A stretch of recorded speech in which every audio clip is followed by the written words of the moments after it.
Boombox. Otro episodio.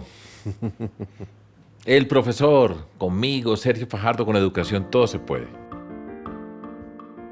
Ustedes saben, les voy a decir algo. Ustedes no se imaginan lo que yo gozo haciendo estos episodios. Lo gozo porque puedo escoger a la persona o a las personas con quienes voy a hablar.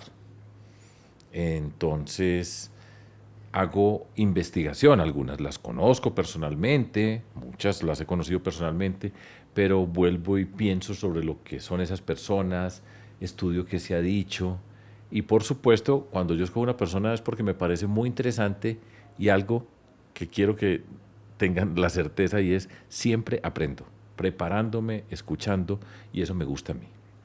Hoy tengo, como ustedes me han oído tantas veces decir, una invitada muy especial.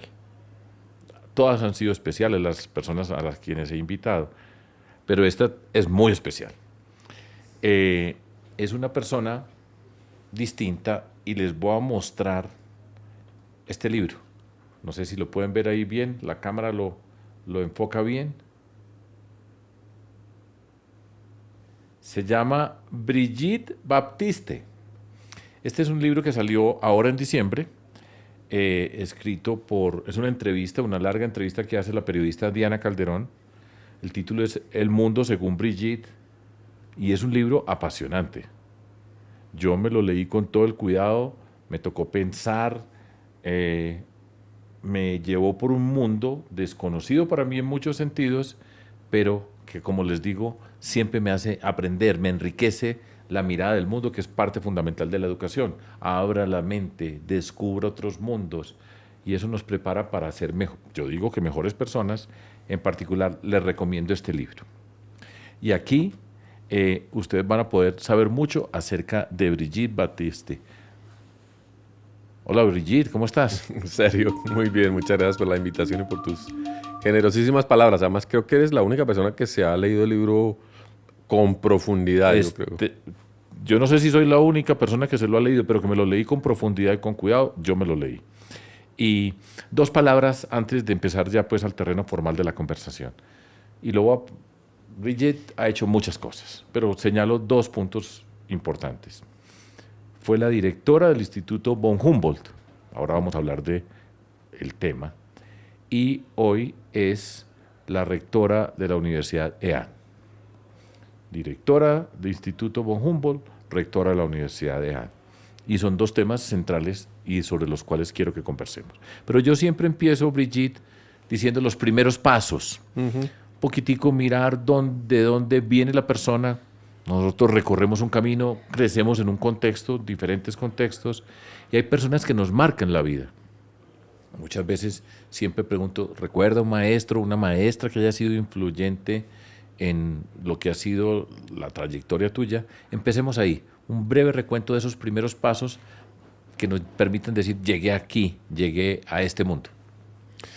Bueno, yo creo que obviamente los primeros maestros siempre son la familia. Sin duda. En mi caso, sin embargo, en la familia hubo uno particular que fue mi abuelo catalán. Él era maestro, con mi abuela catalana de profesión. Eran maestros cuando tuvieron que salir de España por la guerra civil. Eran maestros rurales. Y mi abuelo tenía una pedagogía muy especial con todo el mundo. Él tenía una gigantesca colección de libros de arte, de literatura, y lo que hacía era tentar a la gente a revisarlos y a conversar acerca de libros. Sobre todo después que llegó a Colombia y tuvo que arreglárselas económicamente haciendo de todo. Finalmente acabó importando licores. Bueno. Pasó de la pedagogía al alcohol y con eso financió un parte también de nuestra educación. Ese fue un gran maestro, sobre todo como desde el punto de vista de la invitación al pensamiento crítico desde los 5 o 6 años. ¿Qué opinas? ¿Qué piensas? Y siempre teniendo gente en la casa haciendo eso. Luego, el rector de mi colegio, yo soy refusiana, entonces Roland Refusiana es el colegio Refus aquí en la ciudad de Bogotá. Sí, que le llamamos el refusmatorio, con cariño, que es un colegio de origen suizo-francés, muy apegado al pensamiento matemático, y al pensamiento matemático como pensamiento lógico y que induce Conozco algunos muchas cosas. exalumnos dentro de este mundo de las matemáticas, Sí, exacto. recuerdo a Germán Gómez. Sí, mucha gente opta por carreras de ciencias basadas en matemáticas, física, o algunos van hacia la ingeniería, siempre fue así. En mi caso, la matemática la gocé, nunca digamos, me llamó la atención como para convertirla en parte de mi profesión, pero sí me ayudó infinitamente a imaginar mundos y, por ejemplo, a hacerme adicta a la ciencia ficción, también a la música. El colegio era un colegio que promovía mucho la educación musical, entonces eso fue importantísimo en toda mi formación. ¿Cómo se llamaba el rector? Roland Jangros, el mono, Messier Jangros. Ok, En Bogotá muy conocido. muy bien. ¿Y en la universidad ya ese salto? En la universidad, bueno, tengo mucha gratitud con el profesor de arquitectura y que lamentablemente no recuerdo su nombre, que me dijo, usted no tiene talento para esto. Busque a ver qué va a hacer en la vida porque aquí no le va a ir bien. Y duro para el ego, pero tenía toda la razón. Y eso hizo que yo buscara en la carrera de biología la ecología. Y en la carrera de biología, en la Universidad Javeriana, tuve varios profesores muy significativos. Giovanni Gianfrancesco era un profesor de invertebrados. Imagínense, el profesor que tiene que enseñarle a uno la biología de la gusanera, básicamente, los invertebrados. Y tenía un método fabuloso que implicaba una continua capacidad de crear relaciones entre los datos, entre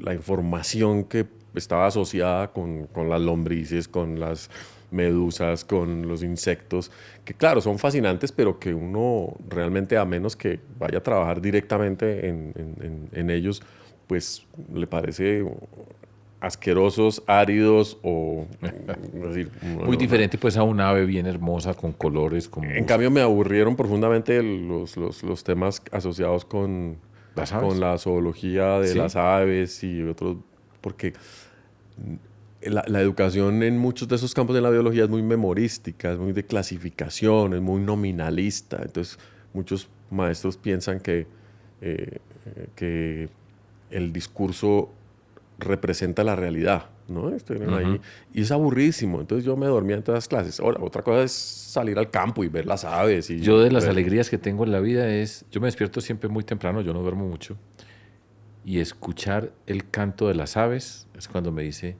ya, abra los ojos tranquilo. Entonces Sí, siempre me parece fascinante escuchar las aves cuando empieza el día. Pero bueno, muchos maestros, en todo caso, muchos maestros. muchos maestros, afortunadamente. Bueno, Brigitte, entonces vamos a tenerte aquí en esta primera etapa como una maestra. Colombia, nosotros decimos, yo repito por todas partes, somos el segundo país más biodiverso del planeta. El primero es Brasil, por decir algo. Somos quienes más aves tenemos. En Colombia todos decimos que Colombia es muy linda, que tenemos una geografía muy hermosa. En general yo he tenido la fortuna de recorrer a Colombia y en todas partes de Colombia hay una sensación de que nosotros tenemos todo, en la naturaleza tenemos todo.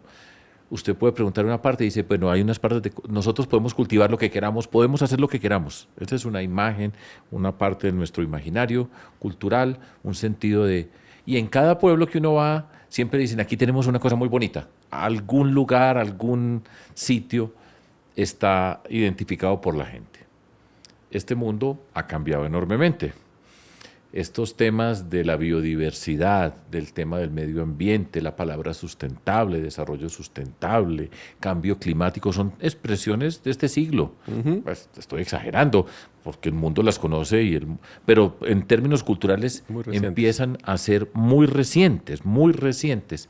Entonces yo quiero que nos hagan una pequeña introducción muy básica voy a poner esta tarea, y es en unos pocos minutos lo que todos tendríamos que saber, pocos minutos de todo lo que tendríamos que saber acerca de estas palabras, de este mundo, qué significan, que si dijera, bueno, mire, explíquele a un colombiano, una colombiana común y corriente, que salimos de acá y hablamos por todas partes acerca de Colombia, explicarnos un poco acerca de esos conceptos: medio ambiente, sustentabilidad, biodiversidad, cambio climático inclusive. Una pequeña introducción a los términos y a las palabras para que todos aprendamos y que... Bueno, buenísimo, ¿no? Y siempre que uno hace ese ejercicio, pues tiene que repensar el contenido y, Claro que sí. y la carga que viene asociada con la historia de esos conceptos. Yo diría que como preámbulo, la idea más importante que hay detrás de medio ambiente, sostenibilidad, cultura regenerativa, que es Sí. una innovación, es la capacidad que desarrollamos los seres humanos de habitar, de convivir en un territorio con unas características determinadas. Es una capacidad que venimos desarrollando desde hace, digamos, 200.000 años, cuando como seres humanos empezamos a salir de África.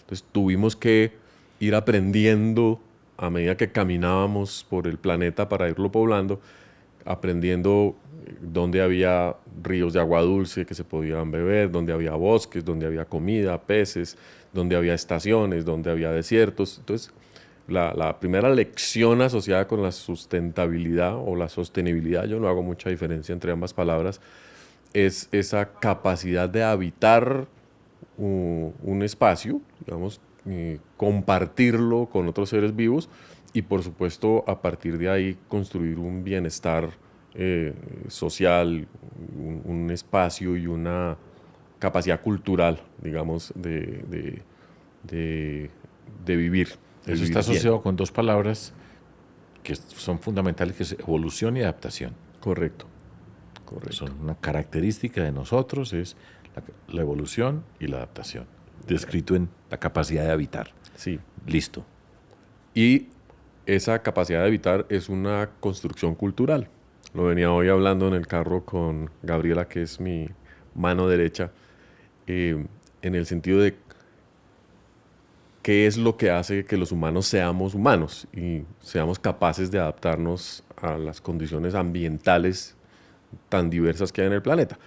Porque somos capaces de construir una interpretación cultural del mundo, de ese territorio, una construcción simbólica, es decir, de crear afecto, de expresar emociones, de crear lenguaje, de entender tipos de relaciones que podemos establecer con el mundo y a partir de ahí de hacer política, es decir, de manifestar intenciones. Entonces eso es muy interesante porque permite vincular las nociones de cambio, evolución, aprendizaje con las de adaptación, mejora, bienestar y satisfacción también.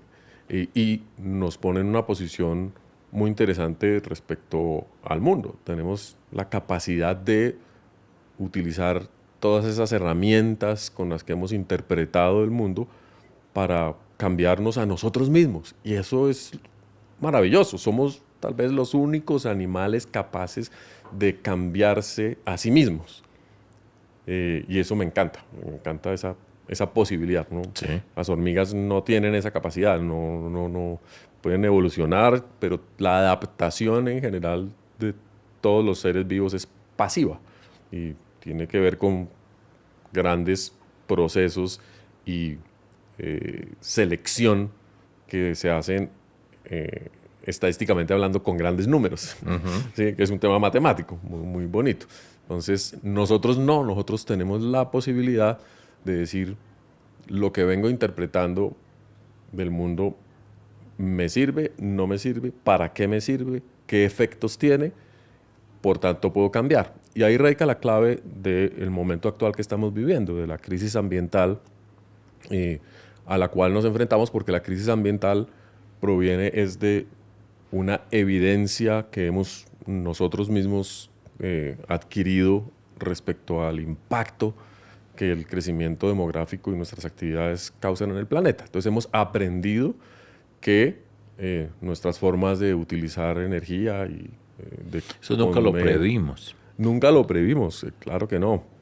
Y es consecuencia de ese proceso humano de evolución, adaptarnos, de irnos transformando y de repente dije, mire, lo que ocurrió. Lo que ocurrió, exacto, porque los seres humanos somos un experimento sin control todo el tiempo. Sí, sí. Y no hay más remedio que hacer las cosas o eventualmente también podemos simularlas con nuestras capacidades intelectuales y nuestro talento y decirnos siempre es mejor no saltar al vacío, siempre es mejor no comernos esta fruta venenosa, siempre es mejor para saber si es venenosa dársela a otro. Es un problema ético que hay que probarlo resolver vos primero. rápidamente, sí, dárselo a los niños de los demás. No. Pero nosotros sí tenemos la capacidad de experimentar, evaluar, repetir, establecer patrones y con eso tomar decisiones hacia el futuro. Y aquí es donde estamos nosotros. Aquí estamos. Vamos a empezar a entender todo ese desarrollo. Aquí lo estamos evaluando y ahora entendamos un poco qué es lo que estamos descubriendo, qué es lo que nos está diciendo este mundo a nosotros. Entonces, en general, hay obviamente muchas tradiciones culturales en el mundo distintas que interpretan los efectos de su existencia, cada una con sus parámetros y a su manera. Nosotros lo hacemos desde la academia, y la academia con sus raíces griegas, con sus raíces anglosajonas, y con las influencias árabes con las que operamos y un poco de los conceptos y visiones del mundo de los pueblos amerindios. Digamos, en esa amalgama miramos y decimos, hemos contaminado el planeta, hemos hecho que el agua esté completamente llena de nuestras propias heces. Entonces eso es, uno no quiere tomarse sus propias heces. Entonces, una evidencia muy obvia, tenemos los ríos contaminados, tenemos los suelos erosionados porque algo pasó. Entonces ya los cultivos no producen o no hay suelo suficiente para producir comida y nos damos cuenta que fue que talamos los bosques, desprotegimos los ríos, entonces perdimos el suelo, se fue de las montañas a las cuencas bajas y se está acumulando en las ciénagas y está causando otros problemas.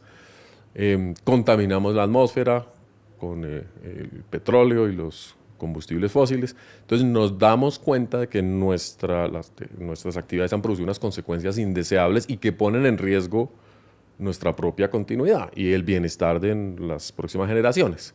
Entonces esa conciencia ambiental es importantísima porque pues, es la primera vez que además la podemos expresar colectivamente, la podemos enseñar, podemos ponerla sobre la mesa para que la gente compruebe o no si es verdad y si nos debemos preocupar tanto o no, porque hay personas que dicen, sí, pero no es tan grave, eso, tomamos un poquito de agua sucia, eso, vivimos un poquito en el basurero, eso, pues, así ha sido la historia. Entonces, relativizan mucho la gravedad de las circunstancias. Pero digamos que podemos cuestionar todo el tiempo cuáles son los efectos de la presencia humana en el territorio y cuáles son los efectos hacia el futuro. Nos va a quedar agua, nos va a quedar comida, ¿qué les dejamos a las próximas generaciones? Y ese es el concepto de sustentabilidad fundamental.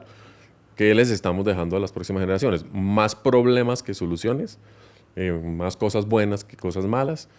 Y pues tú tienes hijos, hijas, yo tengo 2 hijas y pues, todo el tiempo estamos pensando en los niños que están naciendo, en que puedan desarrollar su vida de la mejor manera, no cargando con una deuda, llamamos una deuda ecológica o una deuda ambiental inmensa que les impida disfrutar el planeta. Vamos, entonces, digamos que toda esta conciencia viene creciendo, pues están las personas que estudian desde la biología, digamos, como en puerta de entrada a todo este desarrollo que estamos hablando acá, pero lo que desata el sentido de urgencia es el cambio climático. Cierto. Eso es realmente, todo eso estaba pasando, todo está bien, desarrollo sustentable, sostenible, todo ese tipo de cosas, pero hay hoy una conciencia en una buena parte de la población, no todo el mundo, porque además cosas pasan, y es el cambio climático, es el que nos está diciendo, suena todas las alarmas. Explícanos un poco acerca de ese cambio climático y por qué, cómo aparece ese cambio climático y ¿cuáles son las alarmas que nos está prendiendo? Cuando Humboldt en 1800 y piquito se enfrentó a la evidencia de la máquina de vapor que ya se había construido y a la quema de carbón, fue capaz de mirar la chimenea, la primera chimenea que apareció y decir, ese humo nos va a traer problemas. ¿Así? Desde una época tan temprana. Luego otros climatólogos hacia 1870 ya dijeron, hay tantas emisiones de vapores calientes y de gases que van a afectar la atmósfera. Vernadsky fue uno de los primeros, un climatólogo ruso, ecólogo podríamos decir. Y luego eso se fue corroborando con el tiempo en la medida en que los parámetros que medíamos de la temperatura global, de la pluviosidad, empezaban a dar señales erráticas. Digamos, aquí está pasando algo cuando uno mide con largas series de tiempo cuál es el comportamiento de esos parámetros básicos. Y nos dimos cuenta de que había un incremento continuo, una acumulación de CO2 en la atmósfera y que estaba correlacionado con un aumento paulatino en la temperatura. Fue difícil y lento llegar a la comprobación firme y robusta que se requiere para afirmar que las emisiones de CO2 producidas por la quema de combustibles de los seres humanos eran las que se estaban acumulando en la atmósfera y con ello causando el efecto invernadero. Es decir, habían creado una capa de aire más denso que hacía difícil que escapara el calor del sol cuando ingresaba a la atmósfera. Entonces, como cuando uno se mete a un invernadero que siente que está más caliente, porque el plástico lo que está haciendo es capturar el calor. En los invernaderos no es por un exceso de CO2, sino simplemente por un efecto de refracción y de retención de la energía térmica. Pero en la Tierra, esa retención de energía térmica comenzaba entonces a hacer que los océanos se evaporaran más rápido, que las corrientes marinas circularan también más rápido o menos rápido, y eso pensando que el planeta ya era complejo desde el punto de vista climático. Es un planeta que está inclinado, que tiene estaciones, que tiene 2 polos congelados y que ha tenido una historia además que comenzamos a reconocer durante el siglo XIX de glaciaciones, de periodos fríos y periodos cálidos que requerían digamos, una explicación, que nos causaban curiosidad. ¿Cómo así que ha habido periodos en los cuales la humanidad ha estado enfrentada a presencia de hielo permanente en el paisaje? Por ejemplo, Bogotá mismo fue una ciudad que hasta hace 200 años comenzó digamos, a calentarse y a irse volviendo una ciudad ecuatorial, como a que uno use ropita de tierra caliente en Bogotá, como dice la gente. Hace 30.000 años Bogotá estaba cubierta de hielo. Y eso es difícil de imaginar. Cuando llegaron los primeros pobladores, después de darle la vuelta al mundo, hace 14.000 años, llegaron acá, encontraron un gran lago que comenzaba a descongelarse y donde había pues muchos animales y por eso era chévere. Entonces uno pues cazaba a los animales y podía habitar acá. Entonces corroboramos que nosotros calentamos el planeta. Y eso lo reconocimos hace 20 años a fondo y lo hemos ratificado una y mil veces. Todavía hay personas que dudan de esa causalidad, de que nosotros hayamos sido los responsables de ese calentamiento, pero sobre todo personas que están asociadas con la industria de los combustibles fósiles o que tienen intereses particulares que se ven directamente afectados por las medidas que se toman para regularlos. Entonces, pues sí, hay compañías que en los años 70 ocultaron evidencia, hoy en día nos damos cuenta de que lo hicieron no necesariamente incluso sabiendo todo lo que hoy en día sabemos, sino dijeron, estos daticos mejor guárdelos, mejor que no los vea mejor es mejor no saber, porque Échalo debajo del tapete. Exacto, metámoslo debajo del tapete. Pero yo creo que hoy en día, salvo algunos candidatos a la presidencia, en algunos países del mundo, hay pocas personas que nieguen que los seres humanos, con nuestra actividad industrial, causamos la acumulación de CO2 y con la acumulación de CO2 y otros gases, el incremento de temperaturas en el mundo. Bueno, y entonces ahora, ¿y eso por qué es malo? O sea, claro, uno diría... Vivimos con hielo, ha pasado de todo y una observación. Mucha gente dice, no, pero además nosotros tenemos la capacidad para resolver todos esos problemas. ¿Por qué es malo? Claro, uno dice 1,5 graditos, 2 graditos de temperatura más, en promedio en Bogotá, de maravilla. Esto es sabroso. Pues lo interesante, lo digo como científica, de la evaluación de los efectos del calentamiento global es que comienza a modificar muy rápidamente los patrones de comportamiento climático en todo el mundo. Y de esos patrones depende la agricultura, por ejemplo. Entonces, si se modifican los regímenes de lluvias, de pluviosidad y las temporadas de sequías y lluvia, inmediatamente los cultivos comienzan a verse afectados. En muchas regiones va a comenzar a llover más, simplemente porque los cambios en la dinámica de la atmósfera, de las nubes, por decirlo así, de la evaporación de los océanos y de los vientos. Acuérdense que los vientos siempre soplan de frío a caliente, por decirlo muy fácil.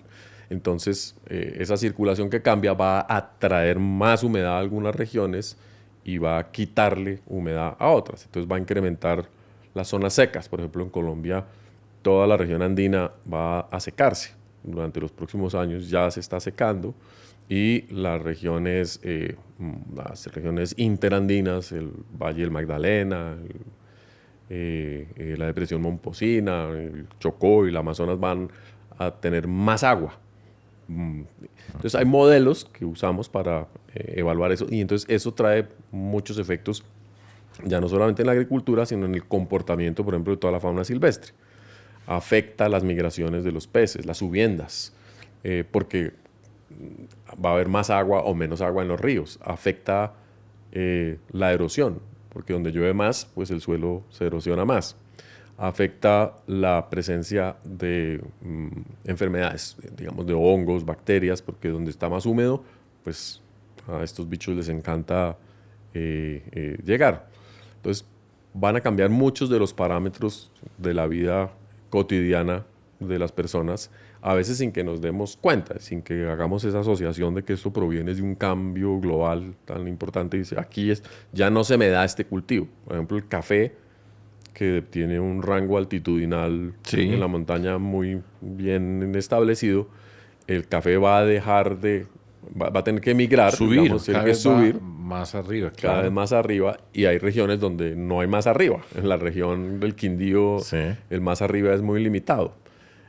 Si a la papa le toca subir y ya la cultivamos en el páramo, no tiene zona de escape, por decirlo así. Entonces, hay modificaciones importantes. La gente dice, no, pues sembramos otra cosa, ¿cierto? Si no se puede sembrar café, pues sembramos caña. Y va pasando, pero eso tiene impactos tremendos en la economía. Porque el que sabe sembrar café no necesariamente sabe sembrar caña o sembrar palma o le gusta. Y esas son cositas que parecen simples, pero que finalmente tienen un efecto económico acumulado también gigantesco. Ahora, son cambios que suceden en tiempos muy cortos. Y mover una sociedad, hacer que se adapte a unas nuevas condiciones, no siempre es fácil. Curiosamente, hay ciertas cosas que sí hacen que la sociedad cambie muy rápidamente, ¿no? La tecnología. Nosotros somos unos adictos a la innovación tecnológica, sobre todo a las tecnologías digitales y virtuales, y esas sí se van imponiendo y se expanden como epidemias. En cambio, los buenos hábitos, como ahorrar agua, cuestan muchísimo más trabajo de imponerse. Usar el cinturón de seguridad, ¿cuánto nos costó? Bastante. Voy a llegar a Colombia y a los debates que hay asociados con esto. Ya hemos avanzado pues desde el comienzo, cómo empezamos a vivir, a adaptarnos, etcétera, etcétera. La conciencia de que este mundo está cambiando, el cambio climático como factor que dispara una conciencia. Y esto tiene una característica, una que es global. Esto está pasando en todo el mundo, no es solamente que hay 3 países que se tienen que preocupar por el cambio climático y por los efectos que pueda tener en su sociedad, sino que es global y obliga en principio a actuaciones globales. Esa es una condición que es bueno que la conversemos. Y 2, entonces Colombia. Y después aterrizamos en Colombia y esto qué significa en Colombia. ¿Cómo nos relacionamos con eso? Entonces están los debates. Dije, nuestro aporte a ese cambio climático es mínimo en el sentido de lo que nosotros hacemos acá. Y ahora miramos y nos explicas qué es lo que hacemos y cómo contribuimos a ese cambio climático. Y eso inmediatamente tiene implicaciones políticas, de decisiones políticas, de políticas públicas sobre qué hacemos en nuestro territorio. Entonces, una mirada global, Brigitte, después Colombia, nuestra circunstancia y nuestra participación dentro de ese mundo global, y ya después las implicaciones que tiene, que ya son políticas, sobre lo que hacemos nosotros o no hacemos en Colombia. 3 puntos. Tremendo escenario. Pero bueno. Bueno, vamos acordándonos poco a poco. Yo me acuerdo. Yo creo que en el ámbito global es muy interesante cómo el cambio climático va a implicar cosas muy distintas para personas o para grupos de personas también muy distintos. Por ejemplo, todas las islas del Pacífico van a ir desapareciendo paulatinamente, las pequeñas islas, porque son islas que son atolones de 1 metro, 2 metros sobre el nivel del mar, y ya las mareas las están borrando del mapa. Entonces hay países enteros de los cuales hemos oído hablar poquito, como Tuvalu. Primera vez. Primera vez, exacto. Son países recientes, son países pequeños de la Polinesia, de Melanesia, pero que donde hay 100.000, 200.000, 2 millones de personas, o ya islas de Filipinas y de Indonesia, que conocemos un poquito más, que también tienen que comenzar a evacuar poblaciones costeras por que el nivel del mar hace imposible que sigan viviendo ahí. Bangladesh es un gran delta del río Ganges, y ahí la gente vive en manglares, digamos el equivalente a los manglares, y a medida que sube el agua, si sean 20 centímetros, por más que uno construya o se vaya a los bordecitos, las mareas causan impactos importantes y sobre todo con altas densidades de población. Hay cambios importantes en países como Canadá y Rusia, que están felices con el calentamiento global porque les abre frontera agropecuaria y productiva hacia el norte y rutas comerciales transpolares. Entonces, ni China ni Rusia tienen ningún interés en que haya medidas de control del cambio climático, porque para ellos se les abre una ventana de 20 o 30 años en las cuales pueden expandir el cultivo de trigo o el cultivo de lentejas o el cultivo incluso de uva. En los países europeos que nunca fueron productores de vino, ahora pueden producir vino, y los franceses comienzan a desesperarse porque les van robando mercado y los van desplazando internacionalmente. Esto es temporal, estos son, digamos, ventajas temporales que pueden aprovechar estos países, pero también van a sufrir por otras razones. En Colombia tenemos un problema muy particular asociado con la elevación del nivel del mar, y es la erosión costera. El mar además se está volviendo más ácido por un fenómeno químico en el cual el CO2 que está en la atmósfera se disuelve en el agua, se convierte en ácido carbónico, y el ácido carbónico disuelve las conchas de todos los organismos que requieren por eso es que mueren los corales y todo esto. Los corales comienzan a debilitarse, a disolverse textualmente, y en la medida que se disuelven también se debilitan y son atacados por bacterias, por depredadores, entonces, porque son seres vivos. Entonces, al caído caerle, ley de la naturaleza, entonces van desapareciendo. Más o menos la mitad de los corales está ya severamente afectada, y para el año 2050 se cree que no van a quedar corales en el planeta, porque va a ser imposible que construyan sus edificaciones calcáreas. La acidez del mar no lo va a permitir. Pero, por ejemplo, Colombia, muchas de sus costas, de sus playas, están hechas de corales fósiles, de suelo rocoso que proviene de corales de hace 10.000, 50.000, 200.000, 1.000.000 de años. Entonces, el mar va carcomiendo esos corales y va erosionando la línea costera. Tenemos problemas muy graves en Morrosquillo, en Cartagena, en todas las, digamos, ciudades costeras que están construidas Pero sobre especialmente en el corales. Caribe. Especialmente en el Caribe. En el Pacífico lo que tenemos son manglares, entonces los manglares sí son más sensibles, se pueden echar para atrás, pueden echar para adelante, y la gente, digamos, se adapta más fácilmente a cambios en el nivel del mar, aunque también todos los organismos asociados con la química marina pues van a cambiar. Las pianguas de los manglares, todas las conchas, todos los moluscos que habitan ahí van a dejar de existir, entonces también cambia la comida. El que estaba acostumbrado al arroz con piangua va a tener que conseguir otra clase de molusco, como dicen, la diferencia, ¿cuál es la diferencia entre una babosa y entre un caracol? El caracol se vuelve escargot y uno se lo come feliz, y la babosa no se la come uno bajo ninguna circunstancia, pero son organismos básicamente idénticos. Y ya no vamos a tener escargot porque pues no va a haber A comer con qué babosa, fabricar- sí. a comer babosa. Ok. Erosión costera, gran efecto sobre Gran Colombia. efecto sobre Colombia. ¿Qué más pasa dentro de nuestro país?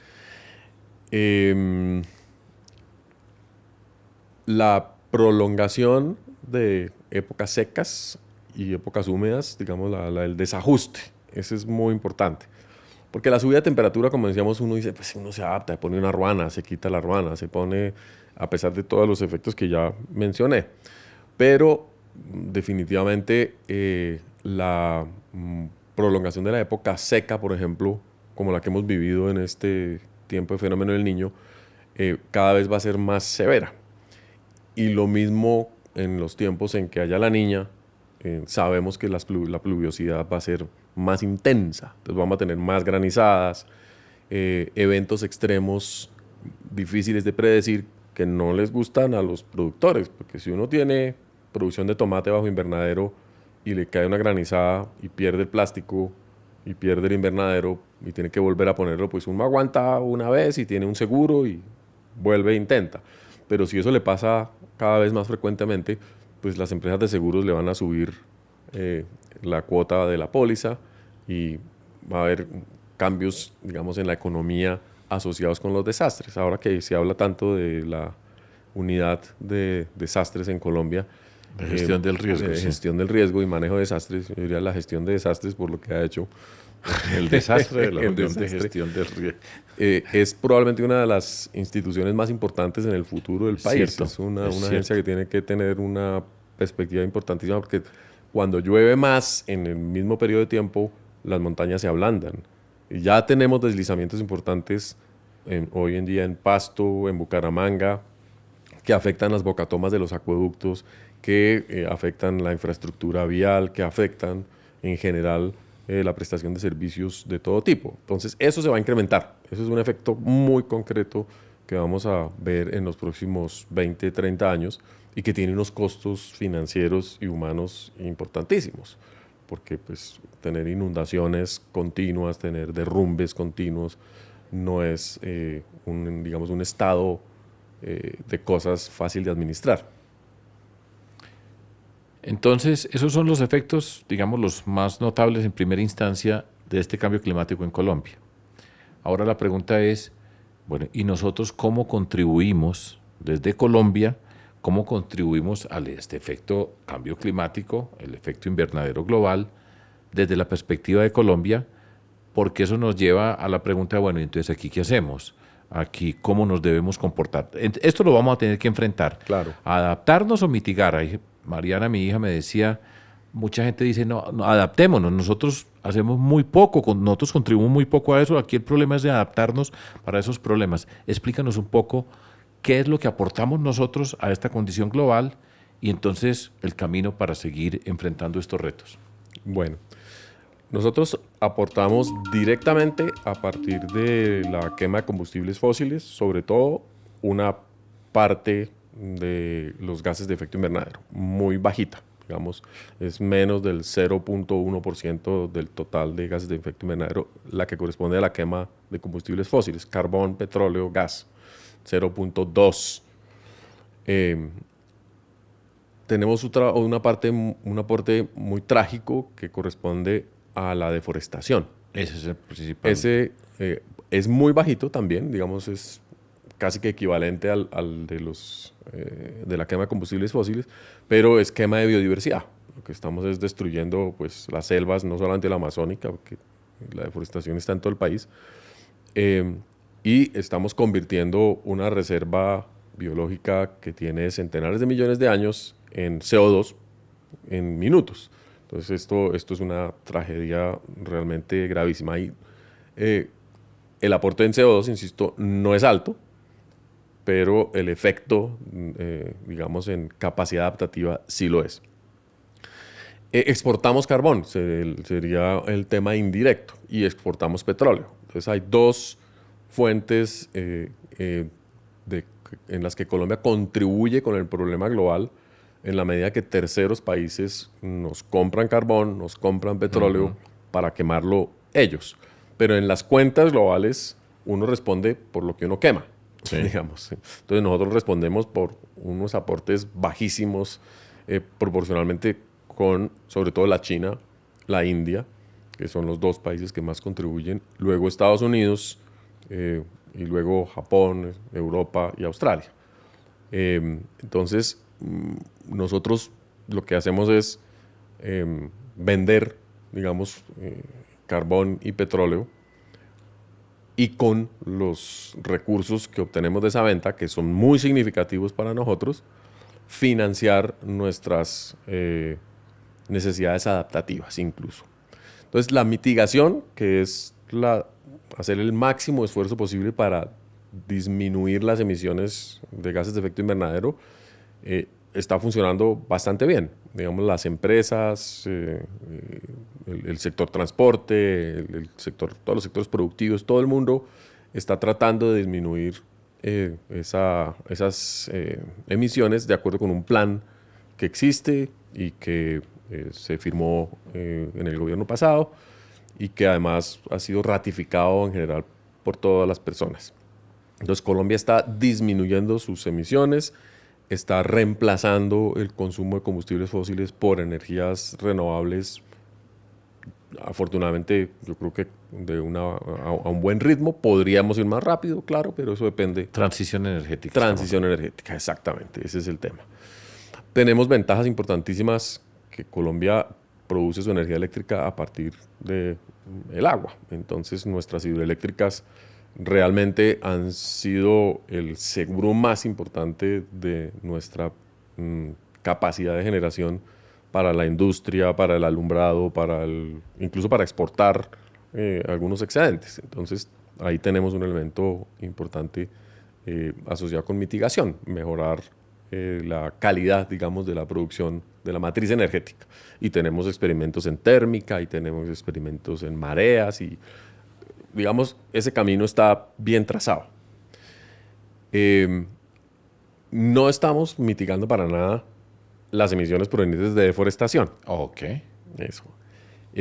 Porque nuestras estrategias de disminución y de control de la deforestación son insuficientes, han sido muy erráticas y en este momento pues no demuestran éxito. Claro, este año o el año pasado nos fue bien, pero porque ha llovido mucho.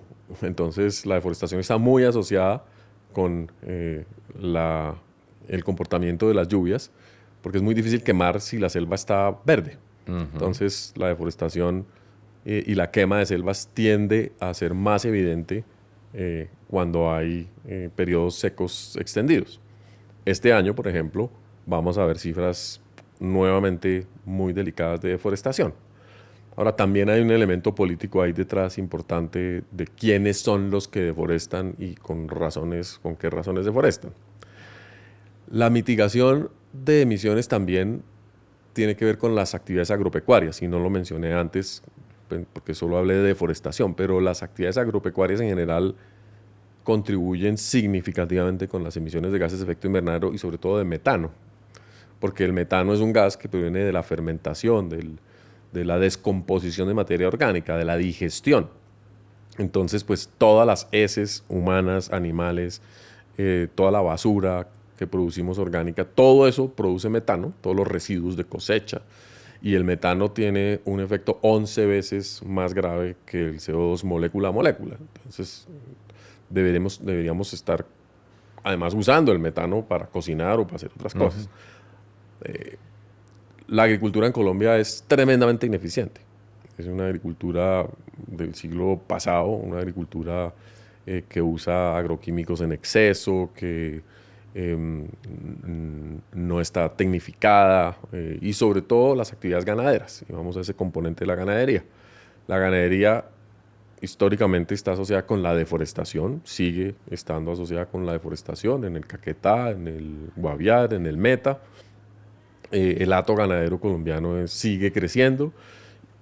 Y paréntesis, ahora exportamos vacas y carne de vaca a China. Y entonces uno pregunta, bueno, qué chévere, qué bueno que podamos exportar vacas, pero el problema que señalaban algunos de que exportamos petróleo y contribuimos con el cambio climático y ahora exportamos vacas y contribuimos con la deforestación, porque esas vacas no están certificadas en absoluto. Las vacas vienen de deforestación sin lugar a dudas, salvo honrosas excepciones. Tenemos productores ganaderos muy responsables. Entonces, la mitigación en el sector agropecuario es un tema importantísimo que no se está tomando en serio. Digamos, muy pocos subsectores o componentes del sector agropecuario están pensando en disminuir sus aportes de metano y CO2 a la atmósfera, porque eso vale plata. Y entonces requiere tecnología, requiere asistencia técnica, requiere modificaciones importantes en el comportamiento productivo que pocas personas están dispuestas a dar. Entonces ahí tenemos un reto gigantesco, un reto muy grande para modificar la producción. Colombia, por otra parte, es un país de selvas realmente, o era un país de selvas, en el Magdalena Medio, Antioquia, en la montaña, porque somos un país lluvioso, ecuatorial, con suelos en general de montaña con ceniza volcánica, fértiles. Entonces, ¿qué prospera ahí? La selva. Somos incapaces de vivir con la selva, para volver al principio de nuestra historia. Entonces, nosotros lo que hicimos fue tumbar las selvas de Colombia para poner ahí maíz, frijoles, papa, caña, etcétera, etcétera. Y resulta que Colombia tendría una posibilidad gigantesca en los mercados mundiales a partir de restituir una economía forestal. Colombia podría producir madera y miles de productos asociados con la biodiversidad que provienen de bosques y del manejo de bosques, pero no somos una cultura de bosques. Los canadienses lo son, los finlandeses, los suecos y los noruegos los chilenos parcialmente lo son, los chilenos lo son en Sudamérica, son culturas muy forestales, de origen muy forestal. En muchos países asiáticos también, ¿no? Son países con culturas de cultivo y aprovechamiento forestal, tanto de bosques silvestres como de bosques plantados. En Colombia tenemos bosques plantados en una centésima parte del territorio. No cultivamos bosque, a pesar de que tratamos de hacerlo, pero no compite con el resto de actividades. Sembrar un árbol productivo tiene un ciclo de vida demasiado largo y la gente no está dispuesta a esperar. La gente quiere la plata ya, la plata. La vaca y el ternero. Y eso es definitivamente como el modelo económico que tenemos en nuestra mente. La producción, la productividad a cortísimo plazo. Entonces convertimos el país en un país de emisor por malas prácticas y por ineficiencia, y un país que contamina el agua. Entonces las aguas contaminadas son emisoras, porque las heces humanas contaminan y emiten metano. Entonces nuestros ríos siguen emitiendo. La cantidad de petares que le hacen falta al país es impresionante. En el plan de desarrollo de este gobierno está escrito, vamos a tratar de cerrar esa brecha. Es un buen propósito y hay que hacerlo, pero por ejemplo Bogotá, una ciudad de 8 millones de habitantes, no trata sus aguas negras, las trata en 1, en 2%. En ese sentido, Medellín va mucho más adelante, que tiene Sí. varias plantas. El río Medellín está en muchas mejores condiciones que el río Bogotá. Y nosotros no hemos empezado la construcción de nuestra planta de tratamiento en Canoas, por razones básicamente políticas y no técnicas, ni siquiera financieras. Pero así están innumerables ciudades y pequeñas poblaciones del país que siguen defecando en los ríos, de los cuales tienen que tomar agua otras poblaciones. Brigitte, entonces demos un salto. Está muy bien, está muy claro todo ese panorama. Ahora pensemos en términos un poco de las políticas públicas, ¿qué podemos hacer? Entonces, y pongo la pregunta global, ¿nosotros podemos hacer de esta biodiversidad generación de riqueza para el bienestar de las personas? Y es una pregunta porque es muy paradójico lo siguiente. Por ejemplo, en el Chocó, al mundo chocuano siempre le hemos dicho, ustedes viven en la riqueza del mundo. O sea, aquí esta selva, el Chocó biogeográfico, esta riqueza que tiene toda esta selva, es la riqueza de la humanidad. Esto es importantísimo para la humanidad y viven las personas más pobres de la humanidad. Que siempre es esa paradoja. Ustedes son los más ricos y muchas veces allá les dicen, no, pues la riqueza que tienen, pero la pobreza que tienen muchas comunidades, por ejemplo, en el Chocó. ¿Cómo podemos hacer nosotros, esa es la pregunta, de esa biodiversidad riqueza sustentable, pero al mismo tiempo para el bienestar de nosotros como sociedad? Que es, a mí me gustaría escuchar qué piensas tú con respecto a eso. Sí, cuando uno mira, por ejemplo, el libro de aves de Colombia, que es maravilloso porque tiene láminas enteras Lindísimo, a color de esas 1910, 20 especies que hacen de Colombia el primer país en riqueza de aves. Dice, bueno, ¿y no podríamos tener menos aves y más comida en el plato? Yo lo pienso desde el punto de vista, de la perspectiva de un habitante del Chocó. Dice, pues sí, 700 especies de aves en mi municipio, 400 especies de aves. Qué maravilla, pero yo no me las puedo comer, no las puedo usar para curar enfermedades. Hay algunos elementos que comienzan a crear una alternativa económica basada en la biodiversidad. Por ejemplo, en el caso de las aves, el aviturismo. Entonces, a la gente le gusta, no sé por qué, madrugar a ver pájaros. A mí me gusta escuchar. Porque una cosa es en la cama uno oírlos, ay, tan escuchar. bonitos los pajaritos, pero hay gente que se levanta a las 4 de la mañana, además se levanta y le gusta ir a ver pájaros sola, porque cuando uno va en grupo espanta a los pájaros, entonces no los ve. Entonces, los observadores de aves están dispuestos a pagar para que otros no vayan, que se queden durmiendo, para pagar un guía que lo lleve a uno a los sitios donde están las aves y que le pueda a uno tomar una foto o avistarlo. Y pagan miles de dólares por eso. Entonces, ahí hay un principio económico interesante. Convertir la biodiversidad en recursos financieros o por lo menos que generen bienestar, lo han hecho muchos países, pero requiere un conocimiento profundo. En el caso de las aves, se requiere saber dónde están los pájaros, cuándo se reproducen, y en una selva eso no es nada fácil. Debe haber alguna persona que lo sabe. Entonces requiere invertir esfuerzos en construcción de conocimiento, en saber de qué biodiversidad estamos hablando, para poder plantear eventualmente algún tipo de negocio basado en la biodiversidad. Entonces, en general, los negocios que están apareciendo son todavía muy básicos. La pesca deportiva, que además la prohibimos. Pesca deportiva con liberación, con captura y liberación, porque la perspectiva del potencial sufrimiento de los peces hizo que la Corte prohibiera la pesca deportiva. Ahora todo el mundo va a pesca y se come el pescado, porque la pesca de consumo no está prohibida. Entonces, en vez de soltar el pescado, se lo come. No sé si es ambientalmente lo más correcto, pero digamos desde el punto de vista de la sensibilidad del animal, en vez de sufrir por el anzuelo, sufre porque lo fritan. Bueno, no vamos a poner esa escala de esos estándares. Entonces teníamos pesca deportiva, ecoturismo en general. Es como la primera perspectiva en la que la biodiversidad vista en su conjunto, se convierte en una fuente interesante de ingresos para el país.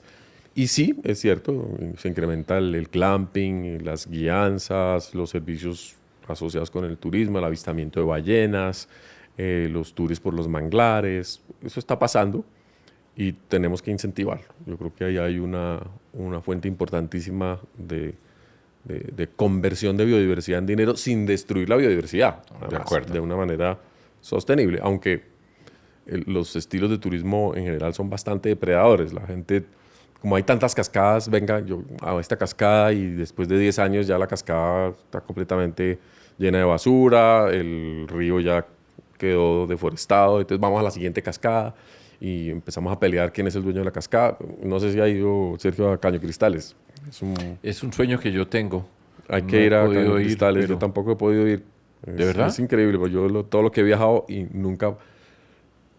Porque la situación política a veces es difícil en la Macarena, Exactamente. porque la seguridad, pero además porque hay un enjambre de operadores turísticos compitiendo entre sí alrededor de Caño Cristales o de otros sitios turísticos en Colombia, para no solo hablar de este, que en la medida en que están peleando por los clientes, eh, van, como dicen, perrateando el producto.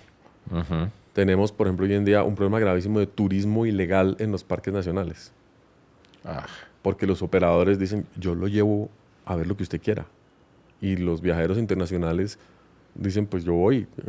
vale huevo para usted. Claro, yo pago $20 más al día para que usted me lleve a una cueva maravillosa, para que usted me lleve al sitio donde anidan tales pájaros. Y eso ya está pasando.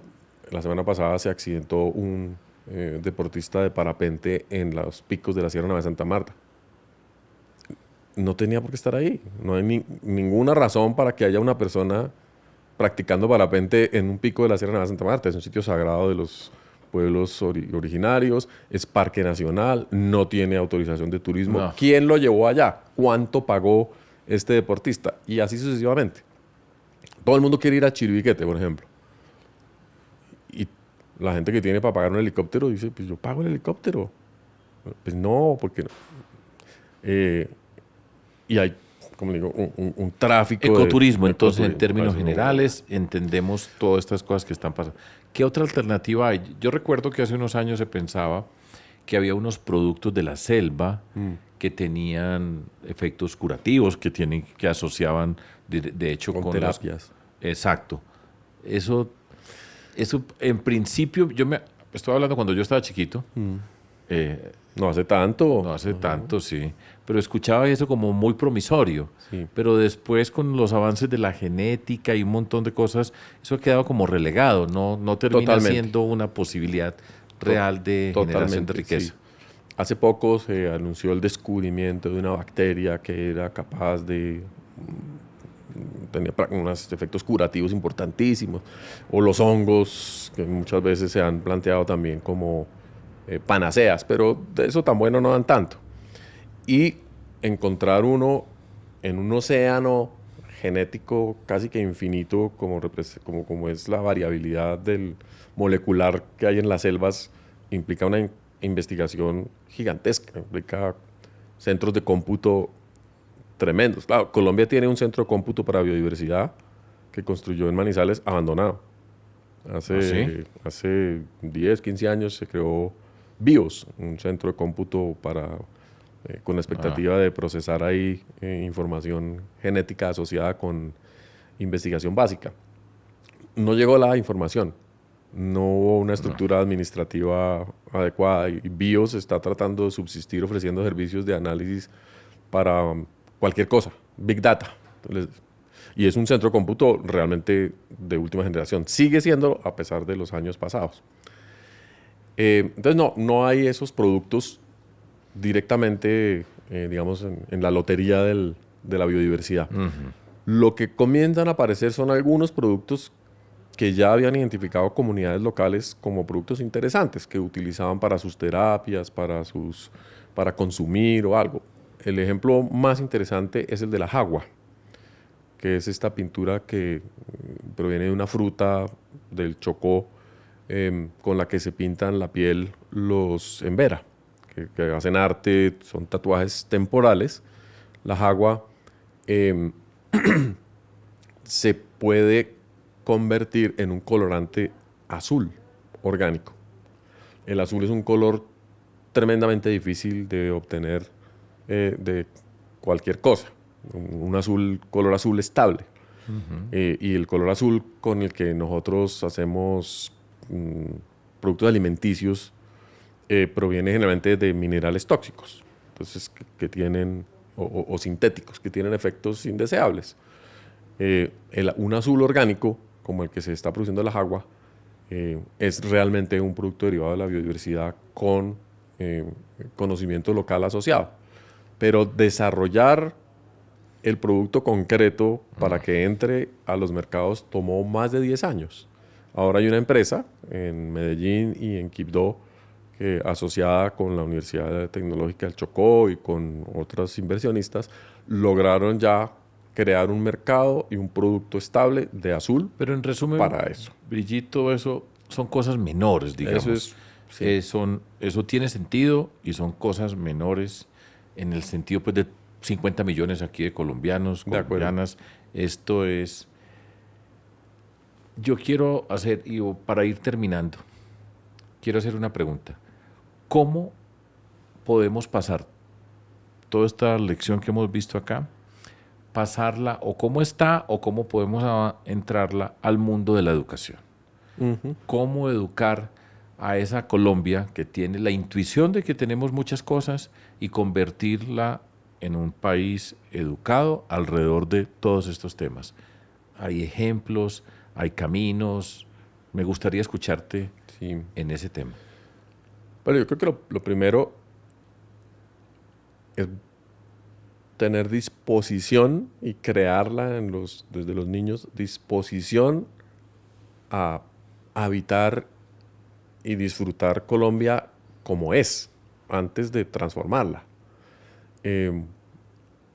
Eso quiere decir proveer una experiencia directa para todos los jóvenes de su territorio, que la gente salga, la práctica pedagógica más antigua del mundo, salir a caminar, salir a experimentar lo que es un páramo, lo que es una selva, lo que es una ciénaga, pero salir de la mano de alguien que le cuente a uno una buena historia, porque si no, uno sale y se lo comen los zancudos y se vuelve rapidito para casa.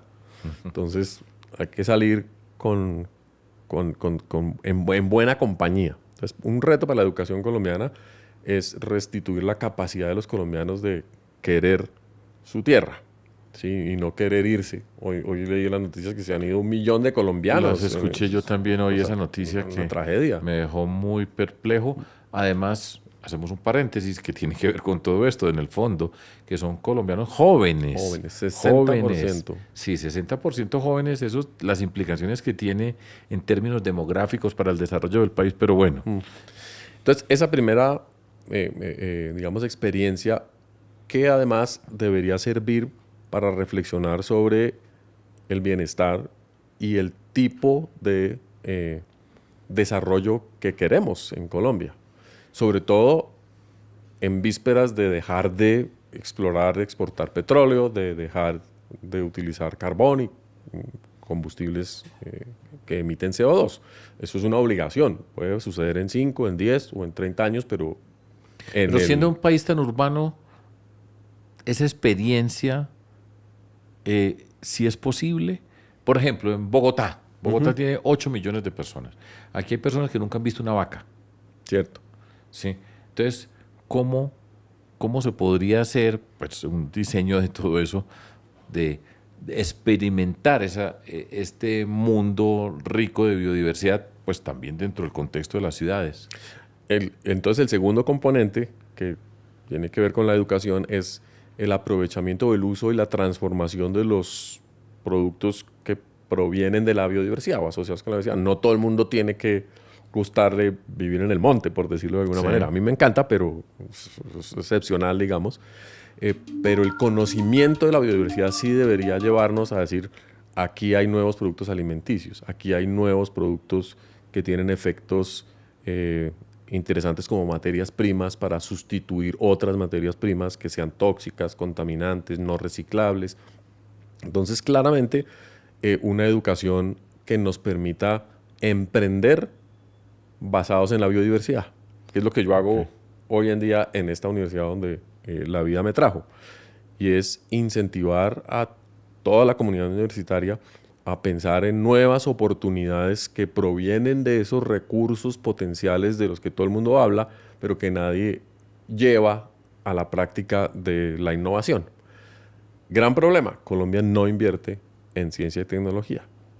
Es impensable un modelo educativo sin un modelo investigativo, porque un modelo educativo sin investigación es un modelo que solo repite, es un modelo que simula el aprendizaje porque no tiene una experiencia directa, no tiene laboratorios, no puede hacerse preguntas nuevas, entonces le cuesta mucho trabajo incluso que el aprendizaje sea de calidad. Entonces hay que unir el modelo educativo con el modelo de innovación y de experimentación para inventarnos un nuevo mundo, inventarnos un nuevo país. Ese es el gran reto, yo creo. A mí me produce, voy a decir algo, me produce un malestar, como un dolorcito por acá, por dentro. Porque en el fondo yo entré a este mundo de la política y lo público por eso, por la convicción pero gigantesca de que nosotros tenemos que trabajar sobre el sistema educativo, el conocimiento científico, desarrollar capacidades para generar riqueza asociada con esa naturaleza que nosotros tenemos, y tenemos la inteligencia, porque en Colombia somos un país inteligente en todas las dimensiones posibles. Y me duele, lo que me duele es tantos años luchándola, tantos años trabajando, y uno ver que en lugar de avanzar, retrocedemos. Cuando más urgencia hay, más retrocedemos. Pero bueno, termina pues tú la explicación. No, pues coincido completamente también con el dolorcito. Lo que pasa es que como bióloga, digamos, me consuelo mucho viajando y yendo a las regiones y viendo que la biodiversidad persiste y que hay resiliencia, que llamamos un término también muy interesante, que es la capacidad de recuperarse pese a los impactos, pese a los disturbios que tiene un ecosistema o que tiene un paisaje, o lo tiene una persona o que tiene una empresa. La capacidad de volverse a levantar. Y también la biodiversidad colombiana es tenaz y vuelve y crece. Donde han quemado, vuelve a crecer, como esas imágenes tan bonitas de los páramo. Claro, en Santurbán. En Santurbán. Claro. Uno dice, no, pero 1000 hectáreas de páramo, Dios mío y tal, y a la semana empiezan a ver los fraleoncitos en medio del quemado otra vez diciendo, no, aquí estamos. Nosotros aguantamos un poquito. Por supuesto que hay muchas cosas que no se van a poder recuperar. Gran parte de las áreas deforestadas en el piedemonte que se deforestan, se queman y luego se vuelven a quemar y vuelven a quemar. En 10 años vamos a tener ahí unos problemas de erosión y de pérdida productiva gigantescos. Pero entonces, innovación. Realmente Colombia tiene que hacerle una apuesta a innovación y ciencia. La está haciendo el sector privado. ¿Sí? Parcialmente. En Colombia cada vez más los inversionistas se dan cuenta de que la única manera de superar los retos del cambio climático, de superar los retos de las transformaciones culturales que los están acusando de ser cómplices del deterioro ambiental, es a través de la innovación y la transformación de sus sectores productivos. Pero eso requiere un sector privado con mucho músculo y con mucha convicción. Hay unos que sí y hay unos que no. Uno no debería depender, digamos, de esa conciencia o de esa estrategia, porque también es una estrategia para el beneficio de toda la sociedad. Debería haber una política pública robusta que vincule innovación con educación. No la tenemos. Es muy frustrante, pero tú y yo estamos en ese ámbito todo el tiempo. Yo, como rectora, creo que tarde o temprano nos vamos a ver abocados a esa decisión. Y desde el Humboldt siempre el mensaje fue ese: necesitamos tomarnos en serio las inversiones en investigación. Invirtamos en investigación. Ahora tenemos regalías, usémoslas bien. Hay que educar a los investigadores, hay que educar a los estudiantes, a las comunidades académicas para usar esos recursos también. Porque no puede ser que una inversión de regalías sea construir un velódromo o llevar a los niños a pasear a un parque nacional. Eso no es innovación. Pero no pierdo las esperanzas. No pierdo las esperanzas porque la riqueza sigue estando ahí. Y hemos aprendido, y yo me imagino que a la quinta será la vencida. Y no es ninguna indirecta. Cerremos esto con una palabra que yo creo que es muy significativa, ya en algún momento lo usaste, y es: Colombia es resiliente.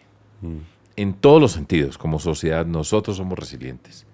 Hemos aguantado unas violencias. Aquí ha pasado muchas cosas, y esa naturaleza, de acuerdo a lo que tú estás diciendo, es una naturaleza muy resiliente la que nosotros tenemos. Entonces, pero bueno, está bien, es bueno ser resiliente, pero también es mucho mejor, bueno, pero despeguemos. No siempre estamos levantándonos, sino que caminemos y avancemos, y no caernos, pararnos y vuelve, arranque y avancemos. Brigitte, muchísimas gracias. Yo espero que esta conversación la puedan escuchar muchas personas, y a propósito dije, no importa, extendámonos un poco más, porque yo creo que muchas de estas cosas es importante que mucha gente las escuche, que llegue a muchos maestros, maestras, a muchas partes. Eso es parte de lo que estamos haciendo acá. Muchísimas gracias, me da mucho gusto esta conversación, y ojalá, como me pasa a mí siempre, como les contaba mi secreto, yo hago todo esto, pero yo estoy aprendiendo. Esto no es que yo paso por acá y me voy, no. Esto me gusta porque aprendo, y hoy aprendí bastante. Pues Sergio, a ti muchísimas gracias, y a todos los que escuchen este podcast, que ojalá piensen a fondo en lo bonito que es hacer parte del país más biodiverso del mundo. Así es. Muchísimas gracias, no se lo pierdan en todas las plataformas, nos pueden ver y escuchar en todas las plataformas de streaming, activen las notificaciones, nos pueden enviar comentarios. Seguimos avanzando con el profesor, con educación todo se puede.